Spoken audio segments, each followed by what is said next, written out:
Hello, my name's Tim Hughes. I'm the Director of Communications for the Spirit Group.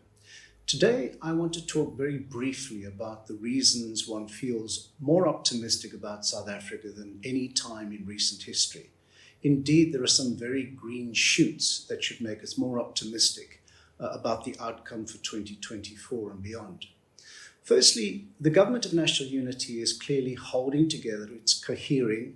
The policies that are being articulated look sensible, pro-business, pro-growth. There is an inclination to tackle corruption properly, and there seems to be coherence within the cabinet as well, which is most positive. At the macroeconomic level, South Africa is enjoying a lower inflation rate as we speak, which is September 2024. And in fact, inflation at the last read came down to pretty close to the midpoint range for the South African Reserve Bank. So it's currently operating at about 4.5, 4.6%. This means that we could expect some reduction in the repo rate either in September, but certainly by October. Now, while economic growth rates remain very low, the second quarter growth rate came in at 0.4%. And if we extrapolate this is still significantly higher over the year than previous years as well. But there are also structural reasons why the South African economy should be recovering. Firstly, of course, Eskom.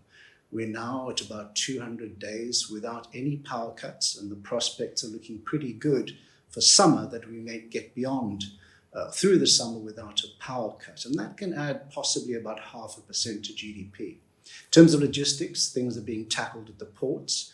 Tenders have gone out and we can expect improvements there. Transnet knows it has difficulties, but it also looks like it is getting the tenders out and is ready to start rehabilitating rail networks and rolling stock.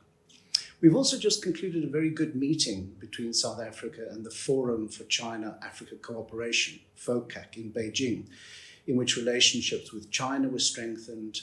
The Belt and Road Initiative is going to be more impactful in South Africa. And indeed, there was a loan emerging from the BRICS Bank. This could add to our fiscal stability, of course. And finally, the Rand has responded in terms of it's strengthened. There's more confidence in the economy. There's more confidence from the international investor community. The strengthening in our bond market as well, and indeed our equity market, which hit an all-time high during the course of August. So these are just a few things, or a few reasons why I feel we should be more optimistic about South Africa. Next month in October, we'll have a look at what is happening in the medium-term budget policy speech. And let's see if there has been a drop in the repo rate and whether these indices are consistently held into Q4 of this year. Until next time, thank you for watching.